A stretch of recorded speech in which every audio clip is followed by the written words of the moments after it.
호랑이와 싸움을 붙이며 그것을 구경하는 그런 일들을 저질렀어요. 기독교가 끝장났습니까? 우리가 아는 대로 313년에 로마는 이렇게 공포했습니다. 우리나라는 예수 믿는 나라라. 할렐루야. 결국 예수가 승리했음을 우리는 잘 알고 있다는 겁니다. 오늘 우리는 이런 과거를 보면서 우리 기독교인들이 지금도 우리가 칼을 우리의 무기로 삼고 물질을 우리의 무기로 삼고 권세를 우리의 무기로 삼아서는 안 된다는 겁니다. 여러분, 우리는 잘못 알고 보면은 우리의 가정에서 부모가 자식들에게 또는 조금 더 힘 있는 사람이 약한 사람에게 권력을, 칼을, 물질을 무기로 삼아서 억압하고 탄압하는 경우들도 얼마나 많이 있는지 모릅니다. 헤롯은 세 번째로 어떤 것을 무기로 삼았습니까? 감옥을 만들었어요. 특히 헤롯 왕 때에는 많은 감옥들을 만들어 놨어요. 전혀 탈출할 수 없는 감옥들을 만들어 놓고, 그리고 죄수들을 특별히 어떻게 다루었습니까? 이 기독교인들은 그냥 감옥에 가다 넣는 게 아니고 매를 때려가지고 완전히 실신한 상태가 된 데다가 쇠고랑 착고에다가 이 쇠고랑을 채우고, 손에다가 채우고 발에다가 쇠고랑 채워서 딱 착고에다 채워버린 거예요. 이게 도망갈 수 없도록 절대로. 그게 바로 기독교를 그렇게 감옥을 지어놓고 그렇게 했어요. 여러분, 감옥은 본래 죄 많은 사람을 격리하여서 수용하고 다른 사람에게 죄를 전념하지 못하게 하거나 교도시키는 목적으로 감옥이 있는 겁니다. 그런데 이 감옥을 만들어 놓고 기독교인들을 잡아서 감옥에다 넣으면서 기독교를 탄압했다는 겁니다. 우리가 아는 대로 시대적으로 보면은 잘못 생각하고 판단하여서 힘으로 되지 아니하면은, 다른 것이 안 되면은 그냥 감옥에 집어넣어 버려요. 그러니까 우리나라도 사실은 정치인들 가운데서는 옛날 5.18이라든가 민주화 운동 이런 것 때문에 감옥에 갔다 온 사람은 감옥 갔다 온 것이 아주 자랑거리입니다. 제가 김대중 씨하고 2년 동안 감옥에 있었던 사람입니다. 감옥 갔다 오면 부끄러워서 말을 안 해야 되는데 감옥 갔다 온 걸 자랑으로 여기는 거예요. 왜냐하면은 그만큼 어두운 세대에서는 잘못하고 이게 다루기가 힘들면 그냥 감옥에다 쳐넣어버리면은 이게 말 없이 조용하다는 거예요. 그 사람이 감옥 무서워하니까 그런 시대가 우리나라도 있었다는 거예요. 그러니까 헤롯 왕이 기독교인들을 이게 탄압해도 안 되니까 그냥 감옥에다 갖다가 쳐넣어버리고 감옥에서 죽으면 그걸로 끝나는 거예요. 그렇게 말하자면은 이 헤롯이 무기를 그걸로 삼았다는 겁니다. 결국 어떻게 됐습니까? 헤롯 왕가는 멸망하고 사라져버린 것을 믿으시기를 바랍니다. 그런데 기독교는 어떻게 했습니까? 그러면 오늘 우리가 기독교인들, 신앙인들의 무기를 한번 살펴봅시다. 특별히 예수님의 제자 사도들은 어떤 무기로 이들과 싸웠습니까? 우리나라 민주화 운동뿐만 아니라, 우리나라뿐만 아니라 남미의 해방 운동을 하는 분들도 우리가 잘 알지 않습니까? 얼마나 해방 운동하는 사람들이 몰래 수류탄도 만들고 또 화염병도 만들고 이렇게 해가지고 사람들이 그냥 불시에 경찰서에다가 그냥 던져버리고 도망가고 말이에요. 얼마나 이렇게 많이 싸웠습니까? 기독교인들이 이렇게 칼 가지고 싸우고 권세 가지고 싸우고 또 이렇게 감옥이라는 무기를 만들어 가지고 기독교를 탄압하니까 기독교인들도 적은 숫자가 아니었습니다. 성경에 보니까 한 번 설교할 때 유태인들이 남자만 5,000명씩 또 남자만 3,000명씩 회개하고 왔는데 여자들은 얼마나 많았겠습니까? 그러니까 기독교인들이 전부 다 집에서 다 쇠사모 하나씩 가지고 나오고 호미도 가지고 나오고 낫도 가지고 나오고 다 톱도 가지고 나와서, 그리고 우리도 들어가서 막 함께 싸워보자 한번. 그리고 궁중으로 쳐들어가서 감옥 앞에 가서 소리치면서 베드로를 꺼내달라고 막 이렇게 싸워야 될 것 같은데 기독교의 싸움은 그런 싸움이 하나도 없어요. 여기에 기독교인들의 싸움은 어떤 싸움이었는가? 첫 번째로 믿음의 싸움이었다는 거예요. 믿음으로 싸웠어요. 믿음의 싸움은 어떤 싸움입니까? 오늘 여기 성경 보니까 이 예수님의 제자들이 어떤 믿음으로 싸웠는가? 예수 그리스도께서 십자가에 죽으시고 부활하신 것을 확실하게 믿는 믿음입니다. 정의가 반드시 승리한다는 것, 예수님은 반드시 다시 오실 예수님이라는 것을 그들의 심령 속에는 확고하게 믿었어요. 그들이 감옥에 잡히면 잡히더라도, 그들이 칼을 맞아 죽으면 죽을지라도, 그들이 권세 앞에서 모든 것 다 빼앗겨버리면 빼앗길지라도 내가 믿는 것은 하나님은 창조자이시고 예수님은 나의 죄 때문에 십자가에 죽으시고 다시 부활하시고 예수님은 다시 오신다는 거예요. 그리고 우리 인생은 죽음으로 끝나는 것이 아니라 영원한 천국 내세가 기다린다는 이 확실한 믿음을 가졌기 때문에 그들은 뭐예요? 죽음 가운데서도 갈 수 있어요.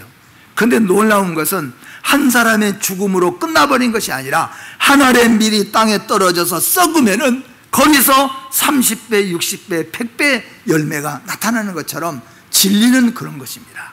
정의는 그런 것입니다. 정의는 끝까지 내가 살아서 싸우는 것이 아니라 정의를 위해서 내가 죽고 진리를 위해서 내가 죽으면, 복음을 위해서 내가 죽으면은 그것이 열매로 나타나는 것을 우리에게 보여주고 있는 겁니다. 여러분, 우리 성도의 싸움은 믿음의 싸움인 걸 믿으시기를 바랍니다. 여러분, 예수 그리스도가 나를 위해 십자가에 죽으신 것을 믿으시기를 바랍니다. 예수 그리스도는 죽으시고 사흘 만에 다시 살아나신 것을 확실하게 믿으시기를 바랍니다.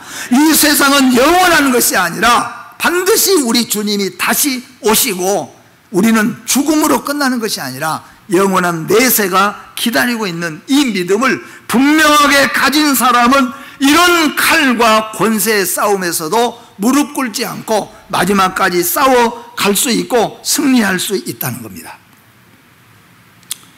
여기에 베드로는 이 싸움에서 어떤 싸움을 싸웠고 성도들은 어떻게 싸웠습니까?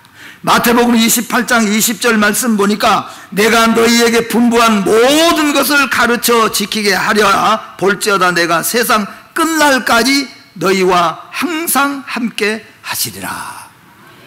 무슨 말이냐면은, 여러분, 우리 교회가 탄압을 받을 때, 여러분들이 직장에서 믿는 것 때문에 탄압받을 때, 그건 잘못된 경우도 많아요. 옛날 우리 청년들 보면은 교회 좀 안 믿는 애들이 교회를 조금 괴롭히고 교회에 조금 이렇게 핍박을 하면은 가서 그냥 한판 붙어버리는 거예요, 그냥.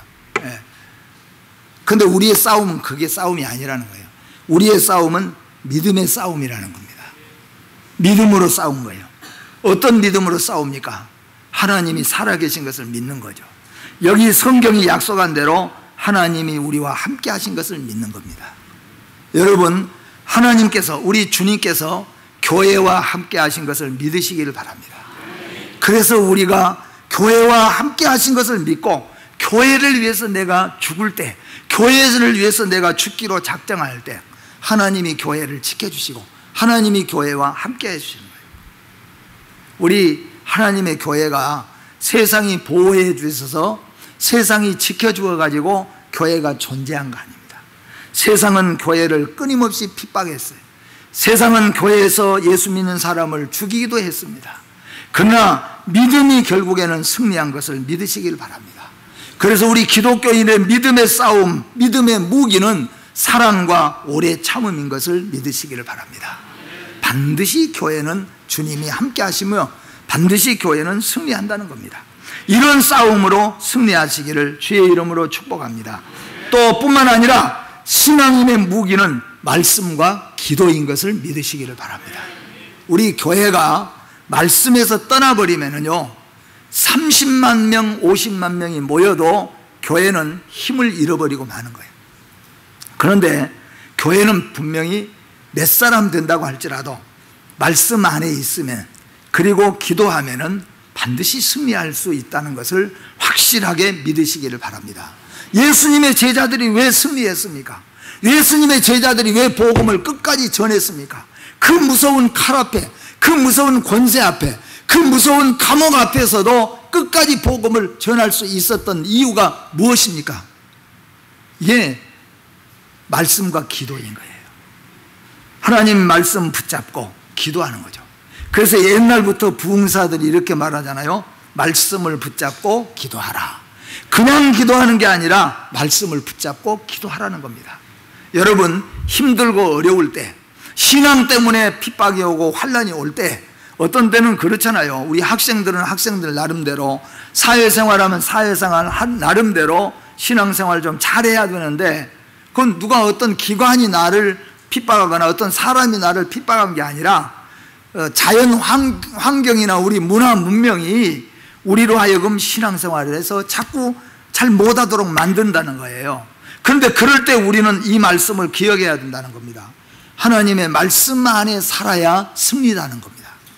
말씀 안에 살면은 우리가 빼앗긴 것 많고 놓친 것 많을 수가 있지요. 물론 그러나 말씀 안에 사는 자가 결국에는 승리하는 거예요. 이 확신을 가져야 된다는 겁니다. 또한 기도하라고 그러잖아요. 기도하라. 아마 여러분 우리 초신자분들 어떤 어려움이 있어가지고 우리 이런 어려움이 있는데 어떡할까요? 했을 때 그냥 이렇게 하십시오 하면은 좋지만은 어떤 때는 뭐 합시다 그래요? 우리 기도합시다. 그건 대답도 아닌 것 같아요. 근데 여러분, 그 대답보다 더 좋은 대답은 없어요. 기도가 해결인 걸 믿으시기를 바랍니다. 성경이 약속했잖아요. 기도하면은 하나님이 함께 하신다고. 기도하는 자식은 멸망하지 않는다고요. 여러분, 우리 예수 믿는 믿음의 성도는 어떤 어려운 상황 속에서도 하나님 말씀 안에 서야 되고, 그 다음에 기도를 잃지 않으면 반드시 승리하는 것을 확실하게 믿으시기를 주의 이름으로 축복합니다. 그래서 헤롯의 무기를 대항하여 싸우는 교회의 무기는 성도들이 마리아의 집에 모여서 기도하는 것이라고 깨달았습니다. 여기 여러분 참 놀라운 게 있잖아요. 사도 베드로는 잡혀가지고 지금 감옥에 잡혀 있습니다. 그리고 이제 날짜가 지나면은 끌어내가지고 사람들 앞에서 야고보는 목을 쳐서 죽였는데 자기는 목을 쳐서 죽일지 어떻게 죽일지 아무튼 죽을 날을 기다리고 있습니다. 잠이 오겠습니까? 여러분, 잠이 옵니까? 네. 조그마한 일 하나 생겨도 잠이 안 오잖아요. 잠이 안 와요. 근심되고 염려되고 걱정돼서 잠이 안 와요. 그런데 이 베드로 잠자고 있는 모습을 보면은 얼마나 이게 한심스럽습니까? 지금 잡혀 있습니다. 그리고 곧 이게 6월절 행사가 끝나면은 끌어내다가 죽어야 될 사람이에요. 그런데 이런 베드로가 자고 있어요. 물론 사람이 육신이 피곤해 버리면 제가 들어보기에는 전쟁터에서 총알이 빗발치는데도 조는 사람들이 있다는 거예요. 육신이 너무 잠을 못 자고 지쳐버리면. 그런데 여기서는 그거보다도 아마 성령이 그를 붙잡아 주셔서 평안히 잠잘 수 있도록 해주셨다는 거예요. 다시 말한다면은 그 마음속에 평강이 찾아오고 두려움과 근심과 걱정이 사라졌다는 거예요. 여러분, 우리가 기도하면서 체험해 보잖아요. 어떤 때는 정말로 잠이 오지 않도록 걱정이 되고 염려가 되는 일들이 많습니다. 그런데 그럴 때 진심으로 하나님의 말씀을 붙잡고 기도하면은 하나님이 우리 안에 용기를 주세요. 하나님이 우리 마음에 평안을 주십니다. 이게 뭐냐면 베드로에게 주시는 은혜라는 겁니다. 그래서 베드로는 잤어요. 그런데 여러분, 베드로는 그랬는데 교회는 어떻게 했는가? 교회는 여러분, 베드로가 잡혀갔지 않아요. 오늘날 같으면은 교인들이 지금 다 흩어져 가지고 아무도 모이라고 해도 안 모여야 되잖아요. 그런데 교인들이 어떻게 했어요? 다 모였어요. 어디에 모였습니까? 마리아의 집에 지금 모였습니다. 모여서 뭘 했습니까? 밤새도록 하나님 앞에 기도했어요. 이게 우리 교회의 무기인 거예요. 여러분, 기도하는 성도, 기도하는 가정, 기도하는 교회는 절대적으로 우리는 잊지 말아야 될 것은 하나님이 함께 하십니다. 하나님이 역사해 주시는 겁니다.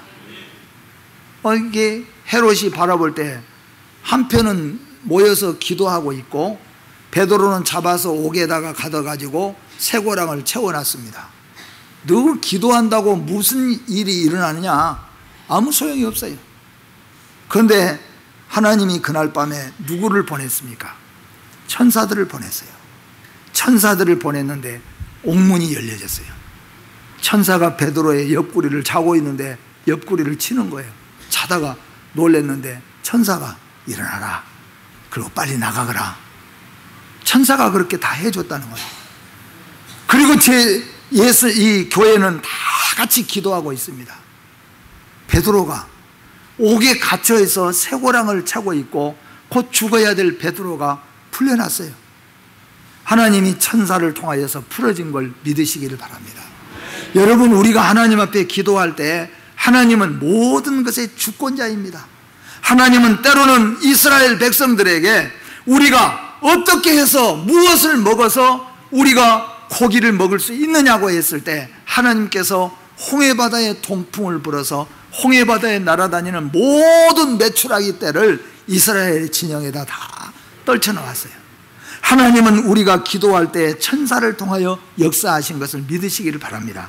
여러분, 답답해서 권세자를 찾고 답답해서 힘 있는 것을 찾아서 헤매는 성도 여러분, 오늘 이 시간에 하나님 앞에 진정으로 기도하시기를 바랍니다. 기도는 하나님이 우리에게 일할 수 있도록 하나님께서 역사하시는 겁니다. 또한 천사들을 보내서 역사하시는 것을 믿으시기를 바랍니다. 오늘 헤롯이 가지고 있는 무기, 어마어마한 무기입니다. 그러나 성도들이 가지고 있는 무기라고도 할 수 없는 것들이에요. 결국에는 누가 승리했습니까? 헤롯 왕가는 사라져버렸습니다. 그리고 기독교는 승리했습니다. 여러분, 예수가 승리인 걸 믿으시기를 바랍니다.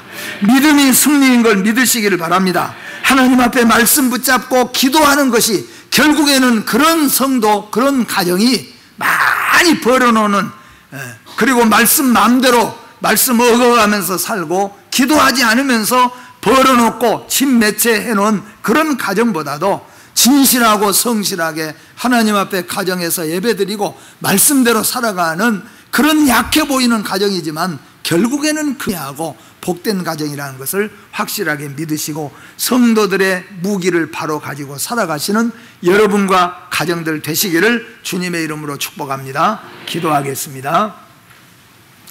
거룩하신 하나님 아버지, 기독교는 말살되기 직전에 있었습니다. 헤롯이 온 군사들을 동원하여 칼로 죽이도록 했고 그들의 어마어마한 권세를 통하여서 기독교를 말살하고자 했고 수많은 감옥들을 만들어 놓고 예수 믿는 사람들을 무작위로 잡아다가 감옥에 쳐 넣습니다. 로마의 10대 왕들이 기독교를 얼마나 핍박했습니까? 결국 기독교는 숨도 쉬지 못하고 사라져버린 것이 아니라 전 세계 우주에 복음이 전파되고 누구든지 그 복음 위에 십자가 앞에 무릎을 꿇는 승리의 깃발을 들게 되어졌고 헤롯 왕가는 사라져버렸습니다. 살아계신 하나님 아버지, 우리에게 참된 믿음 주시옵소서. 예수 믿는다고 하면서도 우리는 세상의 권세와 세상의 칼을 두려워하고 그것을 우리의 무기로 삼고자 할 때가 얼마나 많이 있었습니까? 우리의 가정에서도 생업에서도 그것이 우리의 무기가 될 때가 얼마나 많이 있었습니까? 그러나 우리의 참된 무기는 하나님이 우리의 무기인 줄로 믿습니다. 말씀이 우리의 무기인 줄로 믿습니다. 기도가 우리의 무기인 줄로 믿습니다. 이 무기를 가지고 오늘 또 살아가게 하여 주시고 최후 승리자가 되게 하여 주시옵소서. 예수님의 이름으로 기도하옵나이다. 아멘.